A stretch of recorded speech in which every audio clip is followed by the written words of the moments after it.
Tawar hati. Ironi terbesar seorang pelayan Tuhan adalah melayani tanpa hati. Oleh karena itu, perlu hati-hati dan tidak boleh anggap enteng terhadap perihal tawar hati. Jemaat dipertaruhkan ketika hamba Tuhan, majelis, pengurus atau pelayan Tuhan melayani tapi tawar hati. Paulus mengatakan di dalam ayat 1, oleh kemurahan Allah kami telah menerima pelayanan ini. Karena itu kami tidak tawar hati. Di dalam pelayanan, Paulus berhadapan dengan begitu banyak tantangan, bahaya, kesulitan begitu masif yang tidak pernah berhenti mengikutinya. Di 2 Korintus pasal 1, Paulus sudah mengisahkan gimana beratnya dia melayani di dalam Asia Kecil. Pasal 1 ayat 8-9 berkata demikian, sebab kami mau saudara-saudara supaya kamu tahu akan penderitaan yang kami alami di Asia Kecil. Beban yang ditanggungkan atas kami adalah begitu besar dan begitu berat, sehingga kami telah putus asa juga akan hidup kami. Bahkan kami merasa seolah-olah kami telah dijatuhi hukuman mati. Bahkan di dalam pasal 2, ditunjukkan relasi dengan jemaat itu yang buruk. Dengan jemaat terjadi gesekan, kesalahpahaman. Pasal 10 ayat 13 ada oposisi dari para rasul. Rasul-rasul palsu itu dimunculkan. Di dalam tantangan pelayanan godaan tawar hati begitu nyata. Tapi bagaimana Paulus tidak menjadi tawar hati? Paulus mengerti pelayanannya semata-mata hanya untuk kemuliaan Allah. Jadi saudara, cara pandang mengenai pelayanan menjadi sangat penting. Jika pelayanan hanya untuk materi, maka semua dilakukan hanya untuk mendapatkan keuntungan. Ia akan melakukan segala-galanya demi mendapat keuntungan bagi dirinya. Jika pelayanan dipandang supaya populer, maka pelayanan akan dilakukan untuk aktualisasi diri, dipuji, dihargai, penuh semangat ketika dapat pujian, tetapi menjadi patah semangat ketika mulai dibandingkan atau mendapatkan kritikan. Karena dia tidak melakukan yang baik, dia akan menjadi tawar hati ketika dia tidak mendapatkan apa yang dia cari. Saudara, jika seorang memandang bahwa pelayanan itu sebagai suatu kehormatan karena dia tidak layak mendapatkannya, maka ia akan tetap berjuang melakukan yang terbaik. Dan inilah yang dimiliki oleh Paulus. Paulus memandang pelayanan itu sebagai kemurahan Allah, suatu kehormatan. Karena sesungguhnya ia tidak layak, dikatakan dalam 1 Timotius 1 ayat 12. Aku bersyukur kepada dia yang menguatkan aku, yaitu Kristus Yesus Tuhan kita. Karena ia menganggap aku setia dan mempercayakan pelayanan ini kepadaku. Paulus melihat bahwa pelayanan itu karena Tuhan yang mempercayakan dan menganggap dia setia. Ada kemurahan dari Allah ketika dia bisa melayani, ketika dia bisa memberitakan Injil Yesus Kristus. Saudara, perspektif yang tepat mengenai pelayanan akan membuat seseorang tercegah dari tawar hati.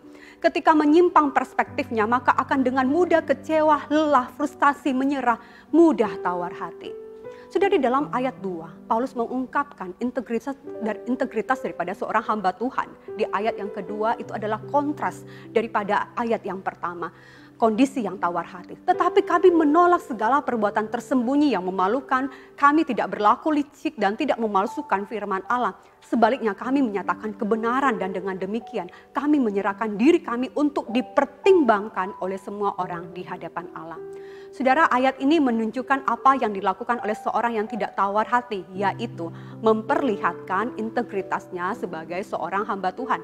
Menolak persoalan tersembunyi yang memalukan. Saudara, lawan dari tawar hati bukan hanya berjuang lebih giat, tetap setia di ladang, tapi lawan dari tawar hati adalah memberitakan firman itu dengan setia, dengan berani, tanpa berlaku licik. Saudara, hal yang miris yang terjadi saat ini adalah ketika ada hamba Tuhan atau pelayan Tuhan yang tidak menyampaikan kebenaran firman Tuhan dengan setia. Adanya penurunan di dalam penyampaian firman supaya dapat lebih diterima dan dapat lebih menarik jemaat. Menyampaikan firman hanya lebih menyenangkan telinga pendengar, memuaskan rasa gatal jemaat. Hanya mau dengar yang mereka mau dengar. Harusnya ada keberanian, kesetiaan, tidak kompromi di dalam menyampaikan firman Tuhan. Saudara, hari ini banyak sekali khotbah-khotbah itu berisi tentang kemakmuran, berisi tentang sesuatu yang nyaman, kebutuhan diri daripada apa yang Tuhan mau. Ada pengkhotbah lebih terlihat seperti motivator, tidak menyampaikan berita Injil, berita salib dan keselamatan. Yang menyatakan tidak akan menyampaikan tentang neraka, dosa dan kebutuhan keselamatan. Ia akan menyampaikan hal-hal yang berbau kegembiraan. Orang-orang dapat merasa lebih baik. Bahkan dalam buku-bukunya merujuk gimana supaya lebih gembira, hidup lebih sukacita. Saudara, Paulus dengan jelas menyatakan bahwa yang seperti itu bukanlah pemberita sejati. Seorang pemberita firman yang sejati adalah memikirkan Injil, berita Injil itu. Hamba Tuhan berani menyatakan kebenaran, menyampaikan berita Injil. Dan ini adalah salah satu kunci untuk tidak tawar hati. Bukan menyampaikan testimoni, tetapi kemudian sungguh-sungguh firman Tuhan. Jangan mereduksi firman Tuhan.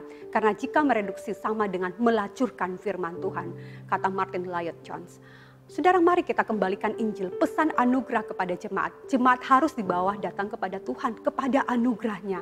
Jadi ketika berbicara tawar hati bukan hanya dalam tindakan sehari-hari, tapi juga dalam kesetiaan seorang hamba Tuhan ketika ia menyampaikan firman Tuhan, yaitu Injil, anugerah Kristus dengan setia. Ketika kita tidak menyampaikan kebenaran Injil, kita secara tidak langsung menjadi alat setan. Setan membutakan orang dari terang cahaya Injil. Kesetiaan terhadap Injil Kristus harus selalu dimiliki oleh seorang hamba Tuhan. Kalau kita melayani Tuhan, maka kita harus setia pada Injil. Karena itulah yang dibutuhkan oleh manusia di sepanjang zaman. Amin. Tuhan Yesus memberkati setiap kita.